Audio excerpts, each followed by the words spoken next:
Kia s'attaque plus sérieusement au segment des SUV électriques de taille moyenne avec ce modèle, le EV5. Ce modèle électrique 5 places est visuellement frappant, conçu de manière pratique et prêt à vous impressionner avec quelques touches astucieuses de design intérieur. Je suis Jonathan Crouch et je teste des voitures depuis plus de 40 ans. Retrouvez-les sur l'application Car and Driving, Car Reviews. Ici, je vais essayer de vous dire tout ce que vous devez vraiment savoir sur cette voiture d'une manière que vous ne trouverez nulle part ailleurs.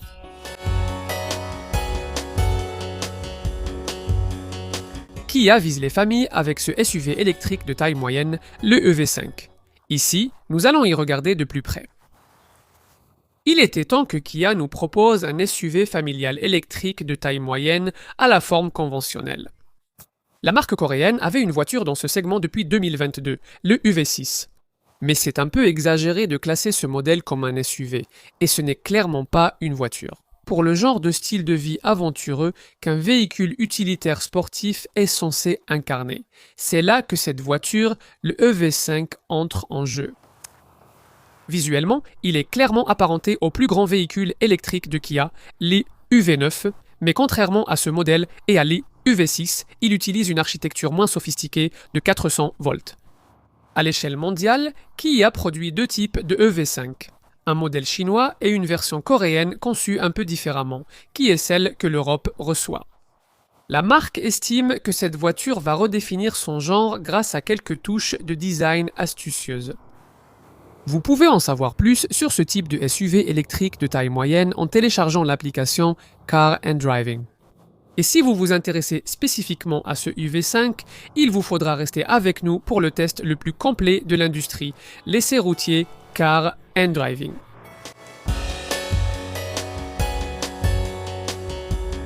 Est-ce que quelqu'un se soucie vraiment de la façon dont un SUV électrique de taille moyenne comme ce EV5 se conduit tant qu'il est confortable, réactif et silencieux? Qui a pensé évidemment que oui avec le EV6 car nous avons toujours été assez favorablement impressionnés par la dynamique de conduite de cette voiture. On ne peut pas s'attendre à ce que le EV5 soit aussi rassurant dans les virages à cause de sa position surélevée et de son centre de gravité un peu plus haut.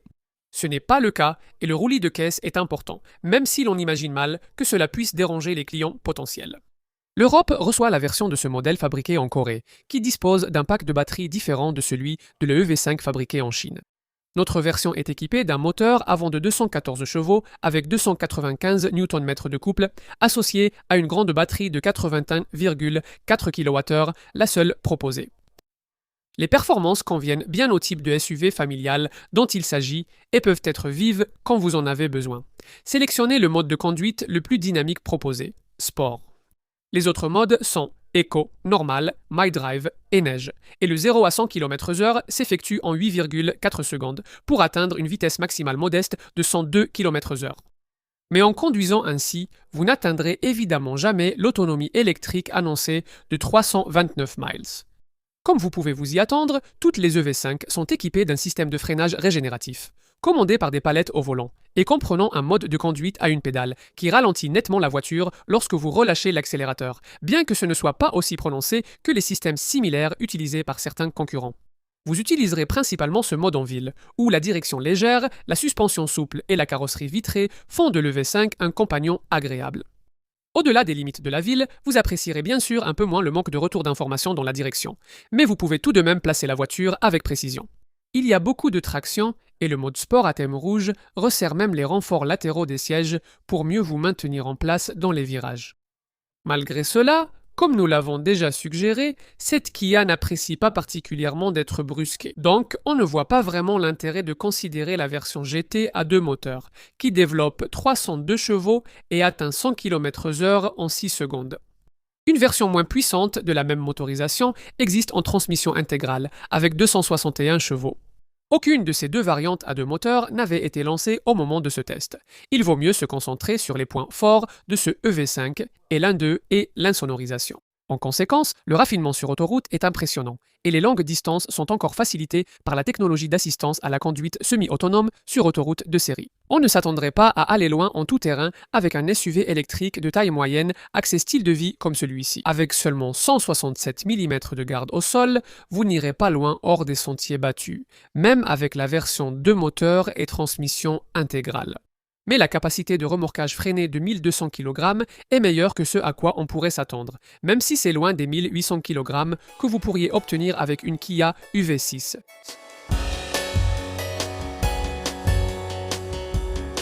Contrairement à l'EV6, cette EV5 a un profil SUV traditionnel à 2 volumes et ressemble beaucoup à un EV9 qui aurait rétréci au lavage. Vous reconnaîtrez la face avant assez agressive en forme de tigre de son grand frère, ainsi que le langage de design Opposites United, plus affirmé et massif. La posture large et la ligne d'épaule prononcée vous seront peut-être également familières, et Kia estime que les montants déreculés avec leurs lignes angulaires soulignent le côté pratique et familial de cette EV5. Les roues sont repoussées jusqu'au coin pour maximiser l'espace intérieur, et un long becquet arrière de toit a été ajouté pour améliorer l'efficacité aérodynamique. La longueur de 4610 mm dépasse légèrement celle d'une Volkswagen ID.4 et reste un peu en dessous de celle d'une Skoda Enyaq. Ce qui attire particulièrement l'attention à l'avant, c'est l'éclairage tridimensionnel en forme de carte stellaire formé par la signature lumineuse des feux de jour. Les tailles de roues varient entre 18 et 19 pouces et, si vous évitez la finition de base, les poignées de porte sont du type qui sortent automatiquement à votre approche. L'approche du design intérieur est basée sur les recherches de Kia, qui suggèrent que les familles de la génération Y considèrent l'intérieur de leur SUV électrique non seulement comme un lieu de déplacement, mais aussi comme une pièce supplémentaire pour vivre leur vie. D'où l'ambiance spacieuse à l'avant, avec ses matériaux soigneusement sélectionnés et son aspect soigné. L'éclairage d'ambiance à 64 couleurs, présent sur la plupart des modèles, s'ajuste au mode de conduite, diminue en faible luminosité et avertit si la vitesse est dépassée. Comme pour les Kia récentes, on retrouve un double écran de 12,3 pouces, configuration d'écran avant de 12,3 pouces avec les sections d'infodivertissement et d'instruments du tableau de bord, séparés par un écran de 5 pouces dédié à la climatisation. Celui-ci peut être un peu caché par le côté gauche de la jante du volant. La plupart des boutons physiques ont disparu de la façade, mais 4 touches restent cachées sous l'écran d'infodivertissement. Kia propose une sélection d'options de sièges habillées de matériaux recyclés en PUT et en cuir biosourcé, avec des fonctions de relaxation ventilée installées sur ce modèle haut de gamme. Évitez la finition de base pour profiter d'un intérieur à la couleur contrastante saisissante. Cela se remarque surtout sur le volant au design curieux, à travers lequel on voit l'affichage classique des instruments Kia, avec la vitesse et l'autonomie encadrant une zone centrale. Vous pouvez afficher une boussole, une assistance à la conduite, un ordinateur de bord, un guide d'autonomie, la pression des pneus ou un compteur de vitesse numérique. L'écran d'accueil du moniteur central propose les widgets habituels. En glissant vers la gauche, on accède à d'autres fonctions avec de nombreux détails agréables et parfois inattendus. Non seulement la météo, le calendrier et les sports, ainsi que des jeux et la connectivité YouTube, mais aussi un mode lavage de voiture et un mode relaxation qui optimise. Cela optimise l'intérieur pour la détente avec une alarme pour vous réveiller. Dommage que 2 caractéristiques emblématiques de l'intérieur de l'EV5 manquent ici. La banquette avant que vous trouvez sur les versions de cette voiture vendues en Chine et les sièges ingénieux pivotants du modèle concept original. Certains accessoires sympas disponibles ailleurs nous manquent aussi, comme un espace de rangement arrière qui peut garder votre nourriture chaude ou froide, ou la planche à bagages multifonction qui peut se déplier en table pour des pique-niques improvisés. On s'attend à un espace de rangement avant généreux dans un SUV familial de taille moyenne, et c'est effectivement le cas ici. La console centrale comprend un compartiment peu profond avec couvercle, derrière un grand espace ouvert doté de porte-gobelets et d'un tapis de recharge sans fil. Elle surplombe un rangement inférieur peu profond, avec 2 ports USB-C et une prise 12 volts. Au-dessus, vous profitez aussi de grandes poches de porte et d'une boîte à gants correcte. L'arrière offre assez d'espace pour 2 adultes, ce qui est appréciable. C'est une bonne chose parce que, comme on pouvait s'y attendre sur un véhicule électrique, la banquette arrière ne coulisse pas, mais le dossier s'incline au moins, ce qui améliore encore l'excellente garde au toit à laquelle on peut s'attendre avec une forme aussi carrée. Le toit panoramique de cette version haut de gamme n'a pas vraiment d'impact. Un plancher plat signifie qu'un troisième adulte assis au milieu pourrait être installé sans trop de difficultés. Cela limiterait l'utilisation du compartiment central, coulissant, pratique et profond.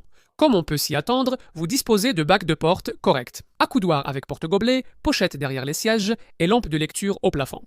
Parmi les petites plus, il y a des commandes de climatisation à l'arrière, des ports USB-C au dos des sièges avant et des appuis-têtes faisant office de crochet à vêtements. Quant à l'espace pour les bagages, à partir de la finition de base, il est accessible via un haillon électrique qui s'ouvre pour révéler un coffre de 566 litres de taille correcte. Vous disposez d'un plancher à hauteur réglable avec un espace plus profond en dessous pour les câbles de recharge, bien qu'ils puissent aussi être rangés dans le compartiment de 44 litres. L'espace frunk sous le capot présente une particularité inhabituelle. Avec les rails supérieurs et inférieurs de chaque côté dotés d'espace pour crochets variables, il y a aussi un compartiment supérieur peu profond de chaque côté. Il est difficile de voir l'utilité, même si la plupart des modèles en disposent. Une prise 3 broches, une trappe à ski pour objets lents et un emblème arrière rabattable sont également inclus. À ce moment-là, jusqu'à 1650 litres d'espace sont disponibles. Dès le lancement et au moment de notre essai au printemps 2026, le prix de l'EV5 commençait à partir d'environ 39 000 livres pour le modèle d'entrée de gamme R. Mais comptez plus de 42 500 livres pour la finition intermédiaire GT Line et environ 47 000 livres pour la version la plus haut de gamme GT Line S que nous avons ici. Pour obtenir une pompe à chaleur et préserver l'autonomie par temps froid, il faut choisir la finition GT Line S et payer Kia en supplément. C'est aussi un supplément de 900 livres, ce qui paraît beaucoup étant donné que plusieurs concurrents notables de Kia, comme la Renault Scenic et la Nissan Ariya, incluent cette fonctionnalité importante de série. Au moins, vous aurez beaucoup d'équipements pour les sommes demandées.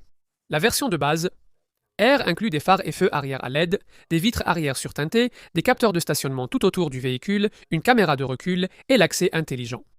Ainsi que des modes de conduite, des réglages de régénération de freinage et le régulateur de vitesse intelligent Kia 2.0 avec Stop and Go, fonctionnant avec l'assistance à la conduite sur autoroute 2.0 de la marque. À l'intérieur, toutes les EV5 sont équipées de sièges avant chauffants, d'un volant chauffant, d'un écran d'instrumentation de 12,3 pouces et de la climatisation automatique combinée à un système de désembuage automatique. La climatisation se contrôle via un écran de 5,3 pouces sur le tableau de bord. La navigation multimédia s'effectue via un écran tactile 12,3 pouces compatible Apple CarPlay et Android Auto sans fil. La finition GT Line, choisie par beaucoup, apporte un style plus sportif et remplace les jantes de 18 pouces par des jantes de 19 pouces. Elle inclut aussi un haillon électrique intelligent, des poignées automatiques, un pare-brise en verre solaire, un faisceau adaptatif pour les phares, des rétroviseurs rabattables électriquement et la fonction d'alimentation d'appareils externes pour recharger des appareils externes via la batterie. À l'intérieur, la finition GT Line vous offre une sellerie en cuir artificiel bicolore, des sièges avant à réglage électrique, des pédales en alliage, des sièges arrière chauffants, un éclairage d'ambiance personnalisable, un chargeur sans fil et une prise secteur 3 broches dans le coffre. Si vous pouvez vous offrir la version GT Line S haut de gamme, vous profitez des vrais raffinements. Des sièges avant ventilés premium relaxation qui s'inclinent complètement vers l'arrière, un système audio haut de gamme, Harman Kardon à 8 haut-parleurs, un toit ouvrant panoramique, un affichage tête haute et un système de caméra de surveillance des angles morts sur l'écran du tableau de bord. Une caméra 360 degrés et une assistance à l'évitement de collision sont incluses pour le stationnement. La finition GT Line S vous offre également le système d'assistance intelligente au stationnement à distance 2.0 de Kia qui vous permet de rester à l'extérieur de la voiture et de la garer à distance, ainsi qu'une clé numérique vous permettant d'ouvrir la voiture avec votre téléphone et la reconnaissance d'empreintes digitales. À ce niveau, Kia inclut également un adaptateur pour le système d'alimentation d'appareils externes. Comme on peut s'y attendre d'une Kia moderne, la voiture est équipée de pratiquement toutes les fonctionnalités de sécurité et d'assistance à la conduite que l'on peut espérer à ce niveau de gamme sur le marché, y compris l'assistance à l'évitement de collision frontale avec détection dans les virages, les croisements des piétons et cyclistes. Vous bénéficiez aussi de l'assistance au maintien et suivi de voie, à la limitation de vitesse, à l'évitement de collision dans l'angle mort et d'un système de détection des mains sur le volant très pointilleux. On trouve aussi l'alerte d'attention du conducteur, l'alerte de sortie sécurisée, l'alerte de présence à l'arrière et tous les airbags habituels reliés à un système d'appel d'urgence électronique. Tout cela justifie la note de sécurité 5 étoiles de l'Euro NCAP. Les chiffres d'autonomie annoncés pour les véhicules électriques sont rarement atteints dans la réalité quotidienne, et ce n'est pas le cas ici non plus. Nous avons obtenu environ 3,8 miles par kilowattheure lors de ce test, ce qui équivaut à environ 310 miles d'autonomie. C'est raisonnable, mais cela reste près de 20 miles en dessous des 329 miles annoncés. Ce résultat devrait être encore plus éloigné du maximum annoncé en hiver, car les versions principales de la Kia EV5 choisies par la plupart des clients n'ont pas de pompe à chaleur. C'est agaçant, car la pompe à chaleur en option sur la rare version GT Line S de cette voiture est sophistiquée. Un système intelligent de 4e génération à soupape multiple capte la chaleur de l'air extérieur pour aider la climatisation et la combine à celle récupérée du moteur électrique. Kia affirme qu'il s'agit d'une première mondiale. Qu'en est-il de la recharge? Ce modèle EV5 compagnon de l'EV6 fut le premier véhicule électrique Kia à offrir la recharge ultra rapide 800 volts développée grâce au grand modèle sur la plateforme eGMP du Hyundai Motor Group. Malheureusement, ce système n'a pas été installé sur le V5, donc il n'y a aucune chance que cette Kia puisse reproduire les vitesses de recharge d'essai vraiment rapides que l'on commence à voir dans ce segment. L'architecture de 400 volts offre une vitesse de recharge d'essai peu impressionnante de 150 kW, ce qui signifie que le temps de recharge d'essai de 10 à 80% prendra les 30 minutes habituelles de la catégorie. Il y a un mode de conditionnement de la batterie qui peut optimiser la température de la batterie lorsqu'on se dirige vers une station de recharge rapide. Cela peut être activé manuellement ou fonctionner automatiquement en étant lié aux données GPS. Kia dit que vous pouvez recharger en courant alternatif à la maison de 10 à 100% en 7h15 minutes. Mais cela n'est possible que si vous disposez d'une wallbox de 11 kW utilisant une alimentation triphasée. Une wallbox AC monophasée plus classique de 7,4 kW nécessite 11 à 13 heures pour faire la même chose. La batterie est chauffée par une résistance chauffante à gaine très efficace sur le plan thermique, avec différentes cartographies pour charge à basse ou haute température. Kia affirme que ce système, qui permet à la batterie de s'auto-réchauffer jusqu'à 35 degrés serrés, réduit considérablement les temps de charge et évite la précipitation nuisible à l'efficacité des cathodes lithium-ion. Gérez toutes les fonctions de la batterie via la section véhicules électriques sur l'écran central. Ceci affiche l'état de la batterie, les stations de recharge proches, aide à gérer son conditionnement et montre les éléments de consommation, conduite, électronique, climatisation, entretien.